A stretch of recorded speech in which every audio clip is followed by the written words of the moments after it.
से बोलिए जय श्री हरि। ओम नमो भगवते वासुदेवाय। आप सभी भक्तों पर विष्णु भगवान और माँ लक्ष्मी की कृपा सदा सर्वदा बरसती रहे। प्यारे भक्तों, आप सभी का बहुत बहुत स्वागत है आपके अपने चैनल लक्ष्मी शर्मा की कहानियाँ पर।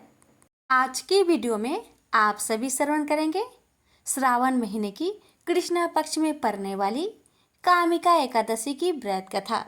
इसके साथ आप सभी श्रवण करेंगे एकादशी व्रत को पूर्ण करने वाली संपूर्ण कथा।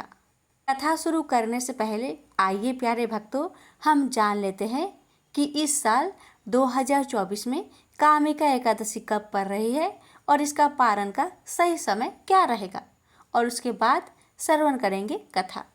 हिंदू पंचांग के अनुसार श्रावण कृष्ण पक्ष की एकादशी तिथि का प्रारंभ 30 जुलाई 2024 को शाम 4:44 से होगा। एकादशी तिथि का समापन 31 जुलाई को दोपहर 3:55 पर होगा।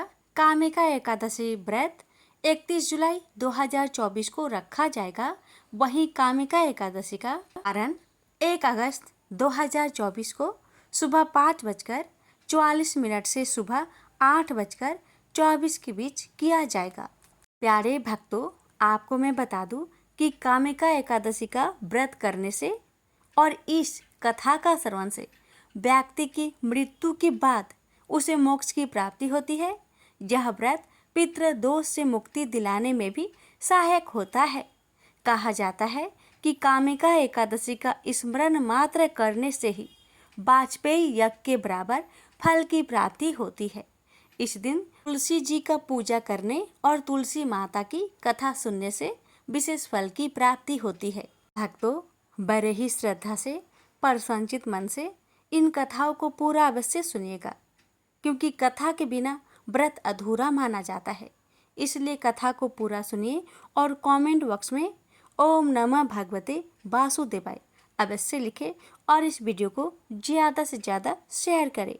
तो आइए श्रवण करते हैं कामिका एकादशी की व्रत कथा। श्रावण मास के कृष्ण पक्ष की एकादशी पवित्र एकादशी अथवा कामिका एकादशी कहलाती है। इस दिन भगवान श्रीधर की पूजा की जाती है। इस व्रत के करने से सभी कामनाओं की पूर्ति होती है। इसी से इसे कामिका एकादशी कहा गया है। इसके करने से ब्रह्म हत्या तक का दोष निवारण हो जाता है। वास्तव में यह बहुत पवित्र और पुण्यदायी व्रत है, जो हर प्रकार के पापों से मुक्ति दिलाने में समर्थ है। कुंती पुत्र धर्मराज युधिष्ठिर बोले कि हे भगवान, मैंने आषाढ़ माह के शुक्ला पक्ष की देवशयनी एकादशी का सविस्तार वर्णन सुना। अब आप मुझे श्रावण के कृष्ण पक्ष की एकादशी की कथा सुनाइए। उस एकादशी का नाम क्या है तथा इसकी विधि क्या है? इसमें कौन से देवता की पूजा होती है? श्री कृष्ण भगवान बोले कि राजन, इस एकादशी की कथा कहता हूँ, ध्यान पूर्वक सुनो। एक समय इस एकादशी का पावन कथा को भीष्म पितामह ने लोकहित के लिए नारद जी से कहा था। एक समय नारद जी ने पूछा कि हे पितामह, आज मेरी श्रावण के कृष्ण पक्ष की एकादशी की कथा सुनने की इच्छा है। अतः अब आप एकादशी की व्रत कथा विधि सहित सुनाइए। भीष्म पितामह नारद के वचनों को सुनकर बोले कि नारद जी, आपने मुझे अत्यंत सुंदर प्रश्न किया है। आप ध्यान लगाकर सुनिए। श्रावण मास के कृष्ण पक्ष की एकादशी का नाम कामिका है।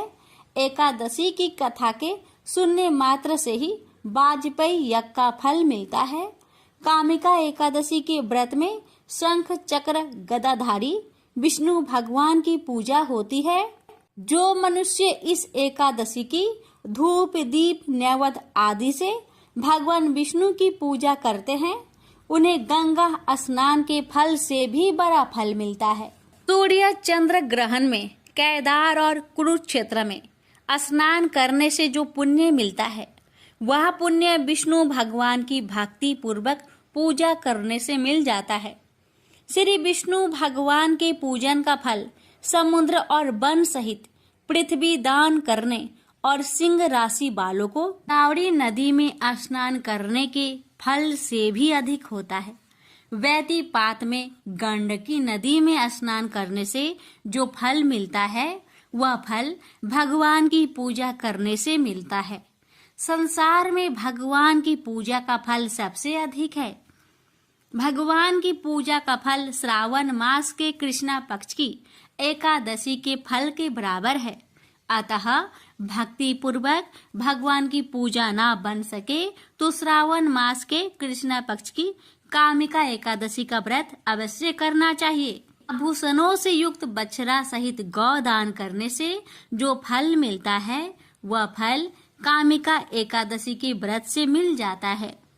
जो उत्तम द्विज श्रावण मास के कृष्णा पक्ष की कामिका एकादशी का व्रत करते हैं तथा श्री विष्णु भगवान की पूजा करते हैं, उससे समस्त देव, नाग, किन्नर, पितृ आदि की पूजा हो जाती है। इसलिए पापी से डरने वाले व्यक्तियों को विधि विधान सहित इस व्रत को करना चाहिए। संसार सागर तथा पापों में फंसे हुए मनुष्य को इनसे छूटने के लिए कामिका एकादशी का व्रत करना चाहिए। कामिका एकादशी के व्रत से समस्त पाप नष्ट हो जाते हैं। संसार में इससे अधिक पापों को नष्ट करने वाला कोई और उपाय नहीं है। हे नारद जी, स्वयं भगवान ने अपने मुख से कहा है कि मनुष्य को अध्यात्म विद्या से जो फल मिलता है उससे अधिक फल कामिका एकादशी का व्रत करने से मिल जाता है। इस व्रत के करने से मनुष्य अंतिम समय में अनेक दुखों से युक्त अमराज तथा नरक के दर्शन नहीं करता। कामिका एकादशी के व्रत तथा रात्रि के जागरण से मनुष्य को कुयोनि नहीं मिलती और अंत में स्वर्ग को जाता है। जो मनुष्य श्रावण मास के कृष्णा पक्ष की कामिका एकादशी को तुलसी से भक्ति पूर्वक श्री विष्णु भगवान की पूजा करते हैं, वे इस संसार सागर में रहते हुए भी इस प्रकार अलग रहते हैं जिस प्रकार कमल पुष्प जल में रहता हुआ भी जल से अलग रहता है। भगवान की तुलसी दल से पूजा करने का फल 1 भार स्वर्ण और 4 भार चांदी के दान के फल के बराबर है। विष्णु भगवान रत्न, मोती, मणि आदि आभूषणों की अपेक्षा तुलसी दल से अधिक प्रसन्न होते हैं। जो मनुष्य भगवान की तुलसी दल से पूजा करते हैं उनके समस्त पाप नष्ट हो जाते हैं। हे नारद जी, मैं भगवान की अत्यंत प्रिय श्री तुलसी जी को नमस्कार करता हूँ। तुलसी जी के दर्शन मात्र से मनुष्य के समस्त पाप नष्ट हो जाते हैं और शरीर के स्पर्श मात्र से मनुष्य पवित्र हो जाता है। तुलसी जी को जल से स्नान कराने से मनुष्य की समस्त यातनाएं नष्ट हो जाती है। जो मनुष्य तुलसी जी को भक्ति पूर्वक भगवान के चरण कमलों में अर्पित करता है उसे मुक्ति मिलती है। जो मनुष्य इस कामिका एकादशी की रात्रि जागरण करते हैं और दीप दान करते हैं उनके पुण्यों को लिखने में चित्रगुप्त भी असमर्थ है। तो मनुष्य एकादशी के दिन भगवान के सामने दीप जलाते हैं, उनके पितृ स्वर्ग लोक में सुधा का पान करते हैं। जो मनुष्य भगवान के सामने घी या तेल का दीपक जलाते हैं उनको सूर्य लोक में भी सहस्त्रों दीपकों का प्रकाश मिलता है। प्रत्येक मनुष्य को इस एकादशी का व्रत अवश्य करना चाहिए। इस व्रत के करने से ब्रह्म हत्या, ब्राह्मण हत्या आदि के समस्त पाप नष्ट हो जाते हैं और इस लोक में सुख भोग कर अंत में विष्णु लोक को जाते हैं। इस कामिका एकादशी के महात्म्य के श्रवण व पठन से मनुष्य स्वर्ग लोक को जाते हैं। प्रेम से बोलिए लक्ष्मी नारायण भगवान जी की जय हो। भगवान आपकी कथा कहने वाले, सुनने वाले, कार भरने वाले सभी पर अपनी कृपा सदा सर्वदा बनाए रखना। प्रेम से बोलिए लक्ष्मी नारायण भगवान जी की जय। एक बार देवराज इंद्र देवगुरु बृहस्पति के साथ भगवान शिव का दर्शन करने कैलाश गए। महादेव ने दोनों की परीक्षा लेनी चाहिए, इसलिए रूप बदलकर अवधूत बन गए। उनके शरीर पर कोई वस्त्र न था। उनका शरीर जलती हुई अग्नि के समान धधक रहा था और अत्यंत भयंकर नजर आते थे। अवधूत दोनों के रास्ते में खड़े हो गए। इंद्र ने एक विचित्र पुरुष को रास्ते में खड़े देखा तो चौंके। इंद्र को देवराज होने पर गर्व घेरने लगा। उन्होंने उस भयंकर पुरुष से पूछा, तुम कौन हो? भगवान शिव अभी कैलाश पर विराज रहे हैं या कहीं भ्रमण पर है? मैं उनके दर्शन के लिए आया हूँ। इंद्र ने कई प्रश्न किए, लेकिन वह पुरुष योगियों के समान मौन ही रहे। इंद्र को लगा कि एक साधारण प्राणी उनका अपमान कर रहा है। उनके मन में देवराज होने का अहंकार उपजा, जो क्रोध में बदल गया। इंद्र ने कहा, मेरे बराबर अनुरोध करने पर भी तू कुछ नहीं बोलकर मेरा अपमान कर रहा है। मैं तुझे अभी दंड देता हूँ। ऐसा कहकर इंद्र ने वज्र उठा लिया। भगवान शिव ने वज्र को उसी समय स्तंभित यानी जड़ कर दिया। इंद्र की बाह अकड़ गई। भगवान अवधूत क्रोध से लाल हो गए।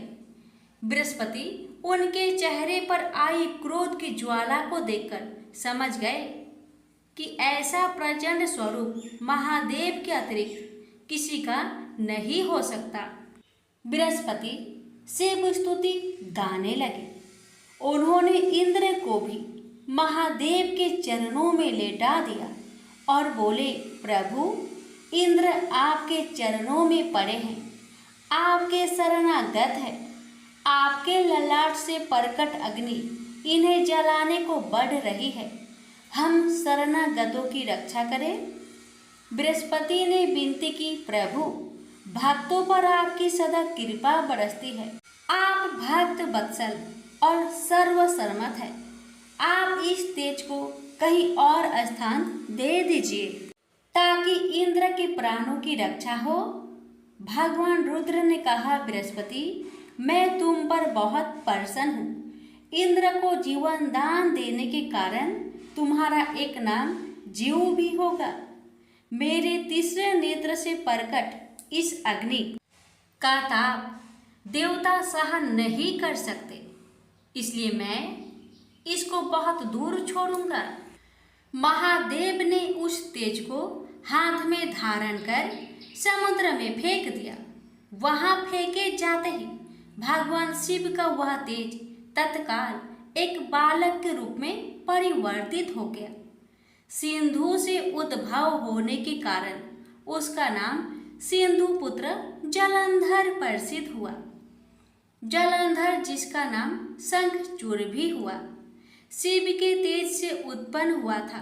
इस कारण परम शक्तियों से संपन्न था। वह देवों से भी ज्यादा शक्तिवान था। वह उस तेज से पैदा हुआ था जो इंद्र को समाप्त करने वाला था। इसलिए असुरों ने उसे अपना राजा बनाया। अवधूत रूप में यह लीला करने के बाद महादेव अंतर्ध्यान हो गए। इंद्र के गर्व का भंजन भी हुआ। भगवान के दर्शन भी हो गए। तुलसी से जुड़ी एक कथा बहुत प्रचलित है। श्रीमद् देवी भागवत पुराण में इनके अवतरण की दिव्य लीला कथा भी बनाई गई है।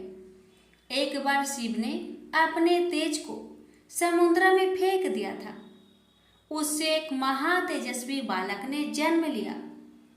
यह बालक आगे चलकर जालंधर के नाम से पराक्रमी दैत्य राजा बना। इसकी राजधानी का नाम जालंधर नगरी था। दैत्यराज काल नेमि की कन्या वृंदा का विवाह जालंधर से हुआ। जालंधर महाराक्षस था। अपनी सत्ता के मद में चूर उसने माता लक्ष्मी को पाने की कामना से युद्ध किया, परंतु समुद्र से ही उत्पन्न होने के कारण माता लक्ष्मी ने उसे अपने भाई के रूप में स्वीकार किया। वहां से पराजित होकर वह देवी पार्वती को पाने की लालसा से कैलाश पर्वत पर गया। भगवान देवाधिदेव शिव का ही रूप धरकर माता पार्वती के समीप गया, परंतु मां ने अपने योग बल से उसे तुरंत पहचान लिया तथा वहां से अंतर ध्यान हो गई। देवी पार्वती ने क्रोध होकर सारा वृत्तांत भगवान विष्णु को सुनाया। जालंधर की पत्नी वृंदा अत्यंत पतिव्रता स्त्री थी। उसी के पतिव्रत धर्म की शक्ति से जालंधर ना तो मारा जाता था और ना ही पराजित होता था। इसलिए जालंधर का नाश करने के लिए वृंदा के पतिव्रत धर्म को भंग करना बहुत जरूरी था। इसी कारण भगवान विष्णु ऋषि का वेश धारण कर वन में जा पहुँचे, जहाँ वृंदा अकेली भ्रमण कर रही थी। भगवान के साथ दो मायावी राक्षस भी थे, जिन्हें देखकर वृंदा भयभीत हो गई। ऋषि ने वृंदा के सामने पल में दोनों को भस्म कर दिया। उनकी शक्ति देखकर वृंदा ने कैलाश पर्वत पर महादेव के साथ युद्ध कर रहे अपने पति जालंधर के बारे में पूछा। ऋषि ने अपनी माया जाल से दो बानर प्रकट किए। एक बानर के हाथ में जालंधर का सिर था तथा दूसरे के हाथ में धर। अपने पति की यह दशा देखकर वृंदा मूर्छित होकर गिर पड़ी। होश में आने पर उन्होंने ऋषि रूपी भगवान विष्णु से विनती की कि वह उसके पति को जीवित करे। भगवान ने अपनी माया से पुनः जालंधर का सिर धड़ से जोड़ दिया, परंतु स्वयं भी वह उसी शरीर में प्रवेश कर गए। वृंदा को इस छल का जरा आभास न हुआ। जालंधर बने भगवान के साथ वृंदा पतिव्रता का व्यवहार करने लगी, जिससे उसका अस्तित्व भंग हो गया। ऐसे होते ही वृंदा का पति जालंधर युद्ध में हार गया। इस सारी लीला का जब वृंदा को पता चला तो उसने क्रोध होकर भगवान विष्णु को शीला होने का श्राप दे दिया तथा स्वयं सती हो गई। जहाँ वृंदा भस्म हुई वहाँ तुलसी का पौधा उगा। भगवान विष्णु ने वृंदा से कहा, हे वृंदा, तुम अपने अस्तित्व के कारण मुझे लक्ष्मी से भी अधिक प्रिय हो गई हो। अब तुम तुलसी के रूप में सदा मेरे साथ रहोगी। जो मनुष्य भी मेरे शालिग्राम रूप के साथ तुलसी का विवाह करेगा उसे इस लोक और परलोक में विपुल यश प्राप्त होगा। जिस घर में तुलसी होती है वहाँ यम के दूत भी असमय नहीं जा सकते। गंगा व नर्मदा के जल में स्नान तथा तुलसी का पूजन बराबर माना जाता है। चाहे मनुष्य कितना भी पापी क्यों न हो, मृत्यु के समय जिसके प्राण मंजरी रहित तुलसी और गंगा जल मुख में रखकर निकल जाते हैं, वह पापों से मुक्त होकर बैकुंठ धाम को प्राप्त होता है। जो मनुष्य तुलसी व आंवले की छाया में अपने पितरों का श्राद्ध करता है, उसके पितर मोक्ष को प्राप्त हो जाते हैं। उसी दैत्य जालंधर की यह भूमि जालंधर नाम से विख्यात है। सती वृंदा का मंदिर मोहल्ला कोट किशनचंद में स्थित है। कहते हैं इस स्थान पर एक प्राचीन गुफा थी जो सीधी हरिद्वार तक जाती थी। प्रेम से बोलिए जय श्री हरि। तुलसी मैया की जय, लक्ष्मी नारायण की जय। भोला भक्त की एकादशी व्रत कथा। बहुत साल पहले की बात है। भोला भाला युवक था। आनंद दिन भर कोई काम नहीं करता, बस खाता ही रहता और सोए रहता। घर वालों ने कहा, चलो जाओ निकलो, घर से कोई काम धाम करते नहीं हो, बस पड़े रहते हो। वह घर से निकलकर यूं ही भटकते हुए एक आश्रम पहुंचा। वहां उसने देखा कि एक गुरुजी हैं। उनके शिष्य कोई काम नहीं करते, बस मंदिर की पूजा करते हैं। उसने मन में सोचा, यह बढ़िया है, कोई काम धाम नहीं, बस पूजा ही तो करना है। गुरुजी के पास जाकर पूछा, क्या मैं यहाँ रह सकता हूँ? गुरुजी बोले, हाँ हाँ, क्यों नहीं, लेकिन मैं कोई काम नहीं कर सकता हूँ। गुरुजी बोले, कोई काम नहीं करना है, बस पूजा करना होगा। आनंद बोला, ठीक है, वह तो मैं कर लूँगा। अब आनंद महाराज आश्रम में रहने लगे। ना कोई काम ना कोई धाम, बस सारा दिन खाते रहो और प्रभु भक्ति में भजन गाते रहो। महीना भर हो गया। फिर एक दिन आई एकादशी। उसने रसोई में जाकर देखा, खाने की कोई तैयारी नहीं। उसने गुरुजी से पूछा, आज खाना नहीं बनेगा क्या? गुरुजी ने कहा, नहीं, आज तो एकादशी है, तुम्हारा भी उपवास है। उसने कहा, नहीं, अगर हमने उपवास कर लिया तो कल का दिन हम नहीं देख पाएंगे। हम नहीं कर सकते उपवास, हमें तो भूख लगती है। आपने पहले क्यों नहीं बताया? गुरुजी ने कहा, ठीक है, तुम ना करो उपवास, पर खाना भी तुम्हारे लिए कोई और नहीं बनाएगा, तुम खुद बना लो। बेचारा मरता क्या ना करता। गया रसोई में। गुरुजी फिर आए। देखो, अगर तुम खाना बना लो तो राम जी को भोग जरूर लगा लेना और नदी के उस पार जाकर बना लो रसोई। ठीक है। लकड़ी, आटा, तेल, घी, सब्जी लेकर आनंद महाराज चले गए। जैसा तैसा खाना भी बनाया। खाने लगा तो याद आया, गुरुजी ने कहा था कि राम जी को भोग लगाना है। लगा भजन गाने, आओ मेरे राम जी भोग लगाओ जी, प्रभु राम आइए, श्री राम आइए, मेरे भोजन का भोग लगाइए। कोई ना आया तो बेचैन हो गया कि यहाँ तो भूख लग रही है और राम जी आ ही नहीं रहे। भोला मानस जानता नहीं था कि प्रभु साक्षात तो आएंगे नहीं, पर गुरुजी की बात मानना जरूरी है। फिर उसने कहा, देखो प्रभु राम जी, मैं समझ गया कि आप क्यों नहीं आ रहे हैं। मैंने रूखा सूखा बनाया है और आपको तरमाल खाने की आदत है, इसलिए नहीं आ रहे हैं। ऐसी बात है तो सुनो प्रभु जी, आज वहाँ भी कुछ नहीं बना है, सबको एकादशी है, खाना हो तो यह भोग ही खा लो। श्री राम अपने भक्त की सरलता पर बड़े मुस्कुराए और माता सीता के साथ प्रकट हो गए। भक्त असमंजस में, गुरुजी ने तो कहा था कि राम जी आएंगे, पर यहाँ तो माता सीता भी आई है और मैंने तो भोजन बस 2 लोगों का बनाया है। चलो कोई बात नहीं, आज इन्हें ही खिला देते हैं। बोला, प्रभु मैं भूखा रह गया, लेकिन मुझे आप दोनों को देखकर बड़ा अच्छा लग रहा है। लेकिन अगली एकादशी पर ऐसा ना करना, पहले बता देना कि आप कितने जन आ रहे हो, और हाँ, थोड़ा जल्दी आ जाना। राम जी उसकी बात पर बड़े मुंदित हुए। प्रसाद ग्रहण कर चले गए। अगली एकादशी तक यह भोला मानस सब भूल गया। उसे लगा प्रभु ऐसे ही आते होंगे और प्रसाद ग्रहण करते होंगे। फिर एकादशी आई।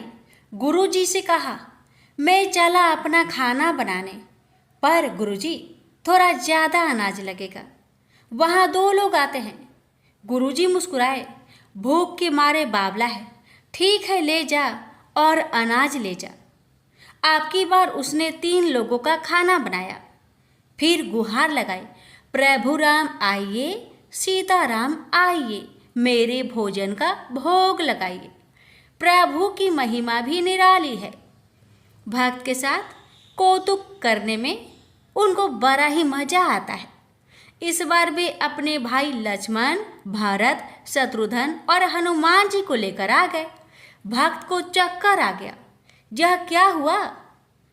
एक का भोजन बनाया तो दो आए, आज दो का खाना ज्यादा बनाया तो पूरा खानदान आ गया। लगता है आज भी भूखा ही रहना पड़ेगा। सबका भोजन लगाया और बैठे बैठे देखता रहा। अनजाने ही उसकी भी एकादशी हो गई। फिर अगली एकादशी आने से पहले गुरुजी से कहा, गुरुजी, ये आपके प्रभु राम जी अकेले क्यों नहीं आते? हर बार कितने सारे लोग ले आते हैं। इस बार अनाज ज्यादा देना। गुरुजी को लगा कहीं यह अनाज बेचता तो नहीं, देखना पड़ेगा जाकर।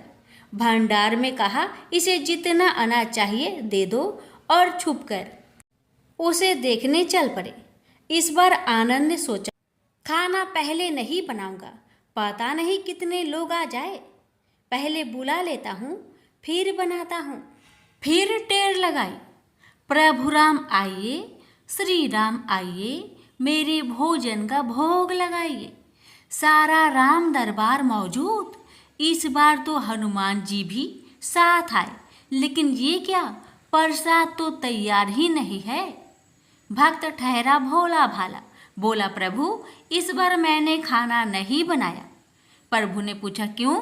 बोला, मुझे मिलेगा तो है नहीं, फिर क्या फायदा बनाने का, आप ही बना लो और खुद ही खा लो। राम जी मुस्कुराए, सीता माता भी गदगद हो गई उसके मासूम जवाब से। लक्ष्मण जी बोले, क्या करे प्रभु? प्रभु बोले, भक्त की इच्छा है, पूरी तो करनी पड़ेगी, चलो लग जाओ काम से। लक्ष्मण जी ने लकड़ी उठाई, माता सीता आटा सानने लगी। भक्त एक तरफ बैठकर देखता रहा। माता सीता रसोई बना रही थी तो कई ऋषि मुनि, यक्ष, गंधर्व प्रसाद लेने आने लगे। इधर गुरुजी ने देखा खाना तो बना नहीं, भक्त एक कोने में बैठा है। पूछा, बेटा क्या बात है, खाना क्यों नहीं बनाया? बोला, अच्छा किया गुरुजी आप आ गए, देखिए कितने लोग आते हैं प्रभु के साथ। गुरुजी बोले, मुझे तो कुछ नहीं दिख रहा तुम्हारे और अनाज के सिवा। भक्त ने माथा पकड़ लिया, एक तो इतनी मेहनत करवाते हैं प्रभु, भूखा भी रखते हैं और ऊपर से गुरुजी को दिख भी नहीं रहे, यह और बड़ी मुसीबत है। प्रभु से कहा, आप गुरुजी को क्यों नहीं दिख रहे हैं? प्रभु बोले, मैं उन्हें नहीं दिख सकता। भक्त बोला, क्यों? वो तो बड़े पंडित है, ज्ञानी है, विद्वान है, उन्हें तो बहुत कुछ आता है, उनको क्यों नहीं दिखते आप?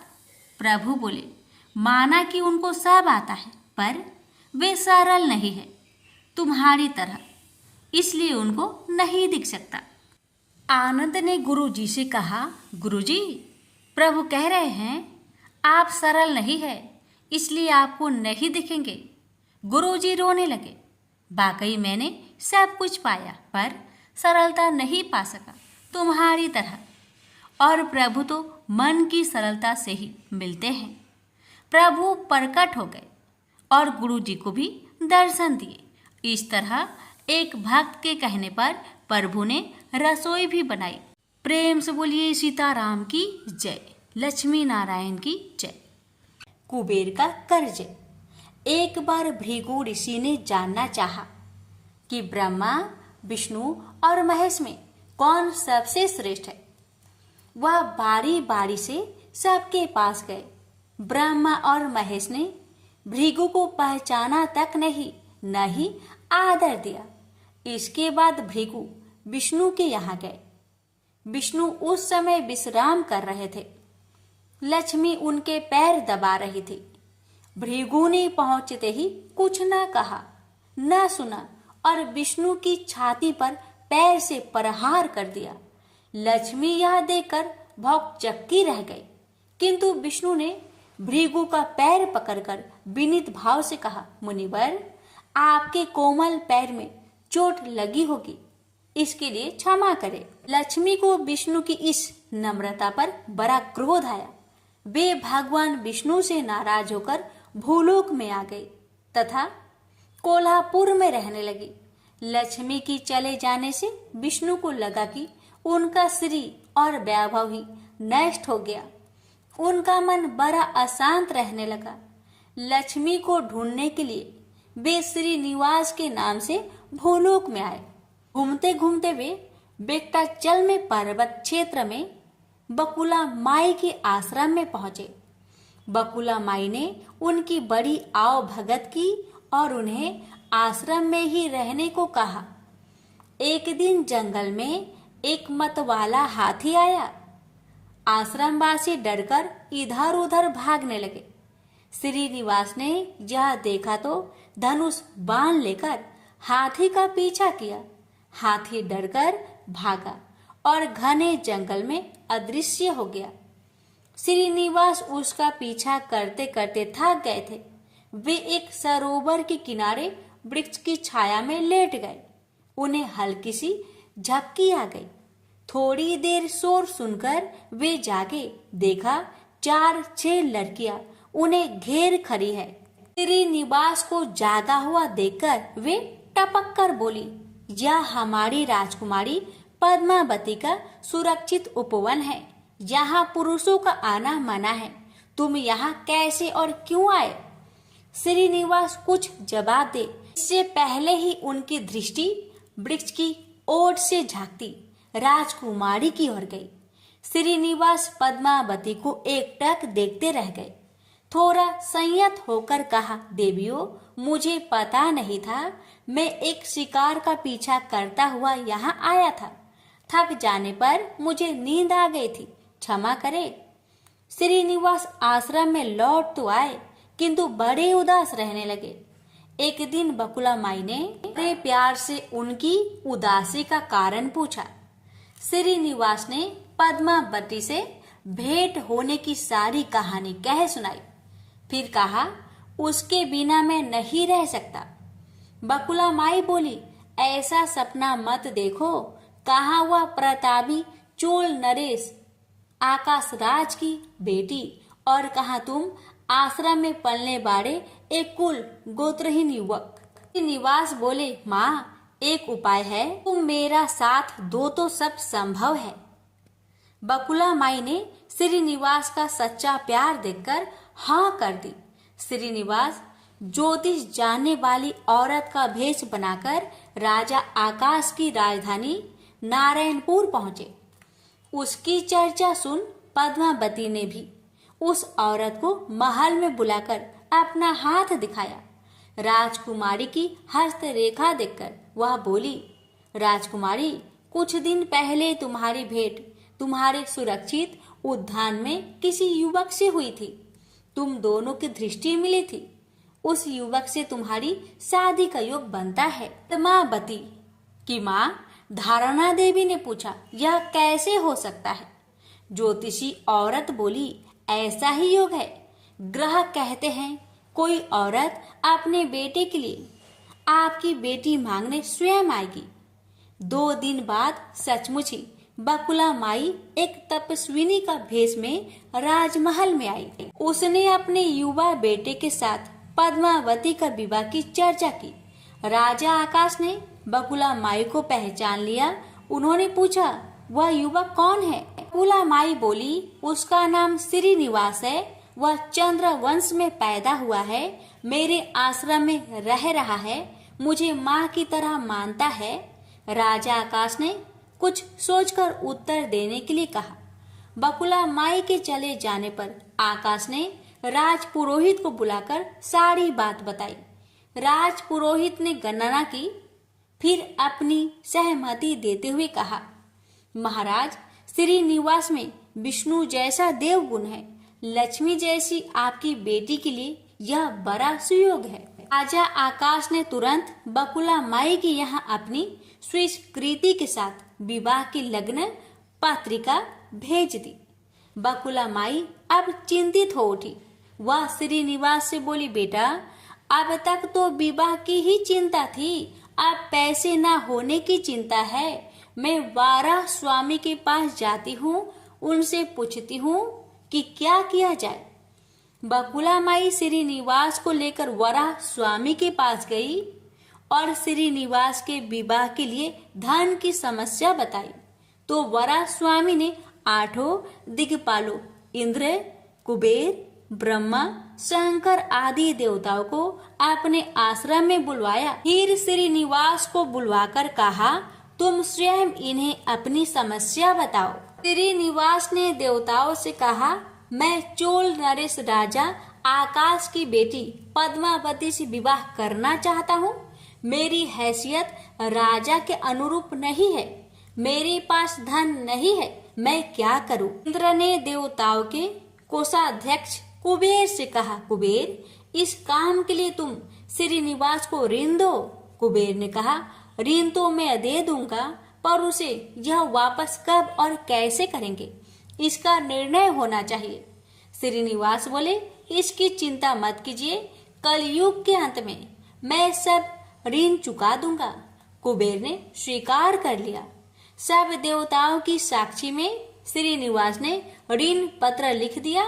उस धन से श्रीनिवास और पद्मावती का विवाह बड़ी धूमधाम से हुआ। तभी नारद ने कोल्हापुर जाकर लक्ष्मी को बताया, विष्णु ने श्रीनिवास के रूप में पद्मावती से विवाह कर लिया है। दोनों वेंकटाचलम पर्वत पर रह रहे हैं। यह सुनकर लक्ष्मी को बड़ा दुख हुआ। वह सीधे वेंकटाचलम पहुंची। विष्णु की सेवा में लगी पद्मावती को भला बुरा कहने लगी। श्रीनिवास विष्णु रूप मेरे पति हैं, तुमने इनके साथ विवाह क्यों किया। दोनों में वाक युद्ध होने लगा तो श्रीनिवास को बड़ा दुख हुआ। वे पीछे हटे और पत्थर की मूर्ति के रूप में बदल गए। जब दोनों देवियों ने यह देखा तो उन्हें बड़ा दुख हुआ कि श्रीनिवास तो अब किसी के न रहे। इतने में शीला विग्रह से आवाज आई, देवियों, अब मैं इस पत्थर पर वेंकटेश्वर स्वामी के नाम से अपने भक्तों का अभिष्ट पूरा करता रहूंगा। उनसे प्राप्त चढ़ावे के धन द्वारा कुबेर के कर्ज का ब्याज चुकाता रहूंगा। इसलिए तुम दोनों मेरे लिए आपस में झगड़ा मत करो। शीला विग्रह से यह वाणी सुनते ही लक्ष्मी और पद्मावती दोनों ने सिर झुका लिया। लक्ष्मी कोल्हापुर आकर महालक्ष्मी के रूप में प्रतिष्ठित हो गई और पद्मावती तिरुनाचूर में शीला विग्रह के रूप में स्थित हो गई। आज भी तिरुपति क्षेत्र में तिरुमाला पहाड़ी पर भगवान वेंकटेश्वर स्वामी के दर्शन हेतु भक्त गणों से इसी भाव से शुल्क लिया जाता है। उनकी पूजा पुष्प मिष्ठान आदि से ना होकर धन द्रव्य से होती है। इसी धन से भगवान श्रीनिवास वेंकटेश्वर स्वामी कुबेर का कर्ज चुका रहे हैं। प्रेम से बोलिए जय श्री हरि। हे लक्ष्मी नारायण, आपकी कथा कहने वाले, सुनने वाले, हुक्कार भरने वाले सभी भक्तों पर आपने कृपा सदा सर्वदा बनाए रखेगा। तो प्रेम से बोलिए लक्ष्मी नारायण भगवान की जय। लापसी तपसी की कथा। एक लापसी था, एक तपसी था। तपसी हमेशा भगवान की तपस्या में लीन रहता था। लापसी रोजाना 1.25 सेर की लापसी बनाकर भगवान का भोग लगाकर जीम लेता था। एक दिन दोनों लड़ने लगे। लापसी बोला, मैं रोज भगवान की तपस्या करता हूँ, इसलिए मैं बड़ा हूँ। लापसी बोला कि मैं रोज भगवान को 1.25 सेर लापसी का भोग लगाता हूँ, इसलिए मैं बड़ा हूँ। नारद जी वहाँ से गुजर रहे थे। दोनों को लड़ता देखकर उनसे पूछा कि क्यों तुम लड़ रहे हो। लापसी ने खुद को बड़ा होने का कारण बताया और तपसी ने अपना कारण बताया। नारद जी बोले, तुम्हारा फैसला मैं कर दूंगा। दूसरे दिन लापसी और तपसी नहाकर अपनी रोज की भक्ति करने आए तो नारद जी ने छुपकर 1.25 करोड़ की एक एक अंगूठी उन दोनों के आगे रख दी। तपसी की नजर जब अंगूठी पर पड़ी तो उसने चुपचाप अंगूठी उठाकर अपने नीचे दबा ली। लापसी की नजर अंगूठी पर पड़ी लेकिन उसने ध्यान नहीं दिया। भगवान को भोग लगाकर लापसी खाने लगा। नारद जी सामने आए तो दोनों ने पूछा कि कौन बड़ा। तो नारद जी ने तपसी को खड़ा होने को कहा। वो खड़ा हुआ तो उसके नीचे दबी अंगूठी दिखाई पड़ी। नारद जी ने तपसी से कहा, तपस्या करने के बाद भी तुम्हारी चोरी करने की आदत नहीं गई, इसलिए लपसी बना है और तुम्हें तुम्हारी तपस्या का कोई भी फल नहीं मिलेगा। तब से शर्मिंदा होकर माफी मांगने लगा। उसने नारद जी से पूछा, मुझे मेरी तपस्या का फल कैसे मिलेगा? नारद जी ने कहा, यदि कोई गाय और कुत्ते की रोटी नहीं बनाएगा तो फल तुझे मिलेगा। यदि कोई ब्राह्मण को भोजन करवाकर दक्षिणा नहीं देगा तो फल तुझे मिलेगा। यदि कोई साड़ी के साथ ब्लाउज नहीं देगा तो फल तुझे मिलेगा। यदि कोई दिए से दिया जलाएगा तो फल तुझे मिलेगा। यदि कोई सारी कहानी सुने लेकिन तुम्हारी कहानी नहीं सुने तो फल तुझे मिलेगा। उसी दिन से हर व्रत कथा कहानी के साथ लपसी तपसी की कहानी भी सुनी और कही जाती है। प्रेम से बोलिए लक्ष्मी नारायण की जय।